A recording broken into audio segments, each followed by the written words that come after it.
Hello everyone, my name is Caleb, and thanks for stopping to look at my speed draw. Today I'll be drawing everyone's favorite ghost boy, Invisibill. I mean, Danny Phantom. While this goes on, I'm going to share my own opinions on the subject matter. I'm going to start off by saying this. Like most others, this was one of my favorite shows when growing up. The characters were likable, the scenes were well illustrated, and the story was just as good as Avatar. And why would I compare something like this to Avatar: The Last Airbender? Well, because just about everything was amazing back in the early 2000s. And the TV shows were full of imagination and great stories. Although now, not so much. Now everyone's just relying on reboots and odd shipping fuel just to enjoy a good show. But that is what I personally am trying to do. I myself am making a mission to create cartoons that are just as good as early 2000s. Even though I can't animate all my ideas, I'm still trying every day to bring some form of that happiness back to today.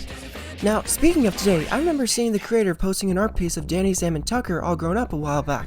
It looks good, but there's just one thing about Danny's design that kinda still makes things seem off.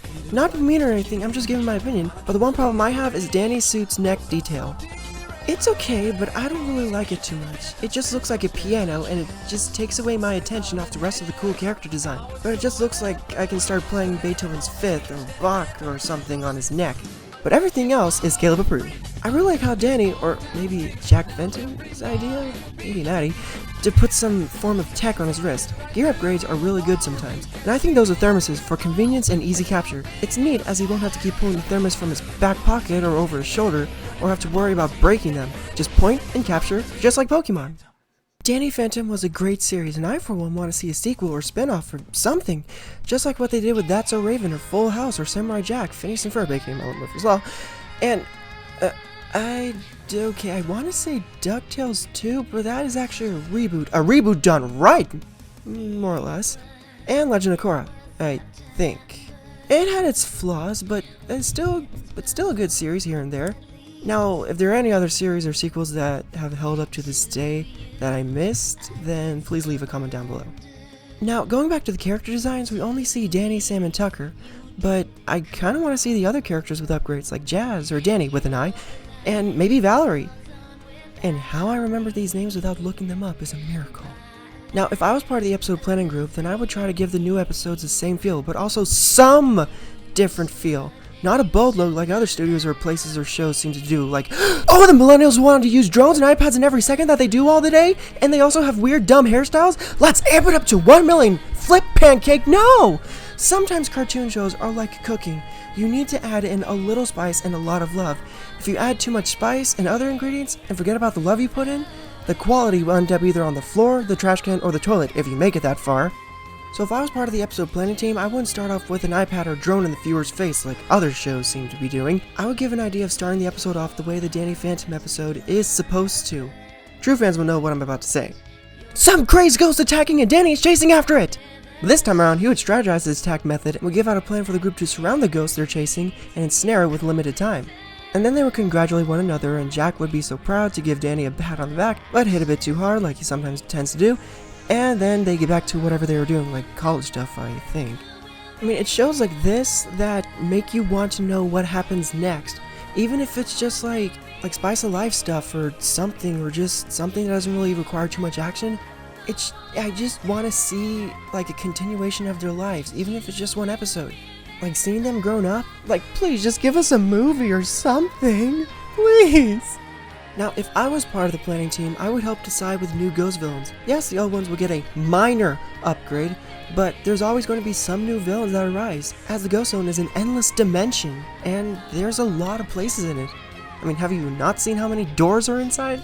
And boy, do I have a few ideas.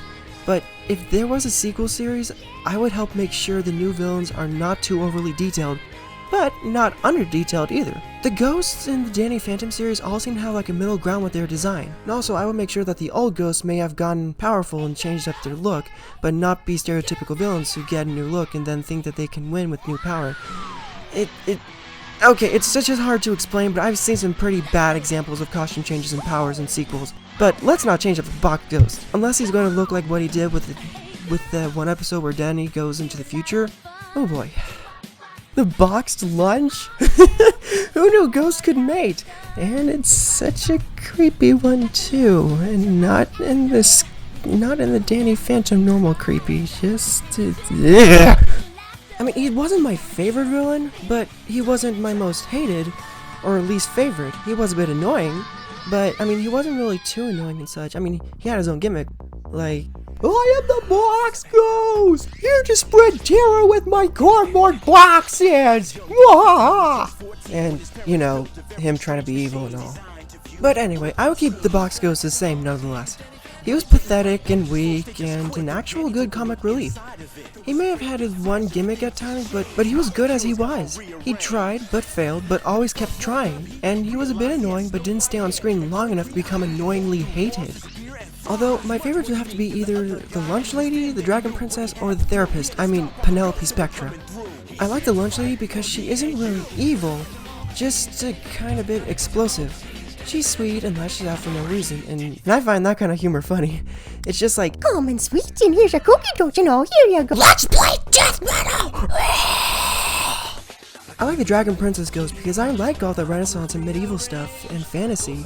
And when she was in princess form, she was really pretty. And she had some really good character development in that one beauty pageant episode. Okay, don't start getting ideas. No shipping allowed unless I say so. Stop. Right now. Now Miss Spectra is a story. She is one of my favorite characters because of her manipulation and other ways of getting what she wanted. True, she's basically a flaming shadow like Johnny 13's shadow. Okay, shipping time. Time's up. Anyway, but when she had her human skin on, she was okay, that sounds so wrong. But whatever. Point is, she was very sly, cunning, manipulative, hot, and somehow can hide her ghost glow, meaning she was very powerful.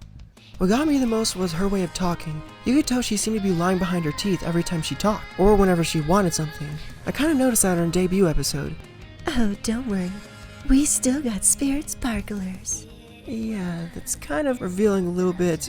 There's something else going on here. She's actually lying, I can see that. The show was just amazing, and I can never get over with how good it was. And that can apply to just about all the cartoons made in the early 2000s. Everything had charm, creativity, imagination, deep lessons and morals, action, good story and plot, comedy, attractive characters for boys and girls to aspire and love, a bit of dirty humor, and all just mixed well together just right. And I love seeing blogs and posts with people still fawning over these characters because the fan bases are still in full motion. And I want to create cartoons that have that kind of effect, as well as give a memory spark to the viewer about watching said show. My art style is cool but cute, just like the previous TV shows were. Ever since I watched cartoons, I've always wanted to make my own. And when I started off making my own art, I started off like everyone else did. I started on Microsoft Paint. And now I'm here. Time and practice are all you need, although viewers and subscribers is a different story. Now back to the show's style. Like every cartoon, it had its gimmick, and it is a bit of a new monster of the week kind of thing, but wasn't strictly like that. It did have characters going up against different foes, but it kept the old ones and brought them back, and at some points had the heroes work alongside with their enemies, and that is usually a sign of a good show. Don't believe me? Look at Avatar with the fangirl magnet Zuko, or My Life as Teenage Robot with Kilgore. The character interaction is always amazing and always had appropriate timing for jokes and never dwelled too much on too many issues. And the show didn't make Danny the chosen one. At times he does feel like he lost the battle, but he always picks himself up with the help of his friends and goes again, and he's just a kid. There's a reason why I never watch cartoons with adults in them, like the Justice League, because I thought those were adult shows and not suitable for children, aka bad. And I stuck to SpongeBob, Pokemon, Disney, and Nick, and all those great ones, and a bit of Cartoon Network, because they all revolved around kids and funny interactions, and didn't really dive too deep onto serious issues. Yes, a few cartoons dealt with a few serious issues here and there, and they handled them with care and dealt with them in their own way. Although now it's all about, ooh, does this character have this disorder? Please tell us so we can relate. Ooh, does this character support this because we want to be okay with doing unholy things to it? Cartoons were fun and exciting, and you relate to it no matter what you were personally going through. And yes, sometimes the studios may have listened, but things didn't get so out of hand or overdramatic amongst fans. We like the characters because of the charm and creativity, not because they had the same demons we have.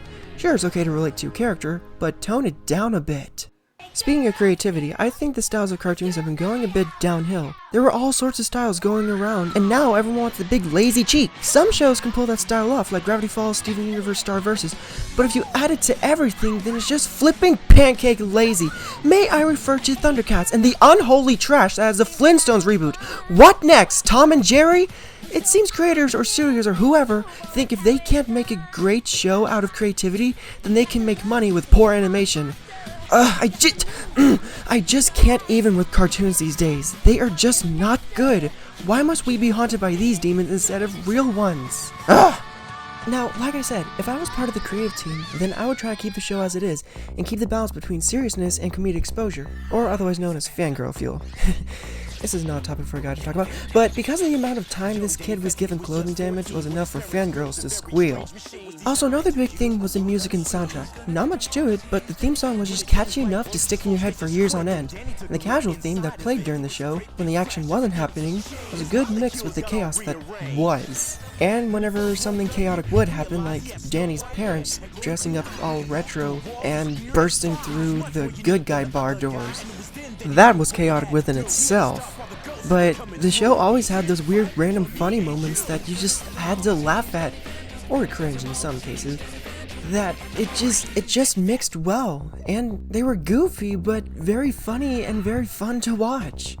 So what more can I say about Danny Phantom? It has great characters and creative designs. It isn't made for distraction as it has a story and plot. The interactions are gold, great soundtrack, which by the way, the song Ember has a full version for those who didn't know. The story is original and inspiring. The action is well thought through and not too much, but lord, not too little. And it does have a sense of friendship, but doesn't have a friendship saves all.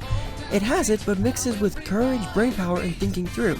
The characters grow through the series much like a real person would, and you can relate to each and every character one way or another. I love the show and really, really want a sequel. Okay, maybe at least a movie? 4 or 5 minute special? Please? Anyways, the show is good and I cannot recommend it enough. Wow, the speed draw turned into a review and a rant. Oh boy, well I guess that's what happens when you don't have much to talk about. Well, I seem to be at the end of my drawing. Thank you so much for watching and thank you so much for clicking on this video. And a big thank you for just overall coming and watching the whole thing and just thank you. I really appreciate it. And if you like this and want me to draw some more characters, then comment down below. Please like, subscribe, and tell your friends. And just, if you want to see more of my creativity, then click on here to go to my channel and my videos tab. If you want to support me, then go to my Ko-fi account and support me right there. And if you want to commission your own character to be drawn or 3D animated, then commission that as well.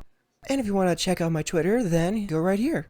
Thank you so much again. And have a good day, night, afternoon, or whenever you're watching this or wherever you are. Always have a good one.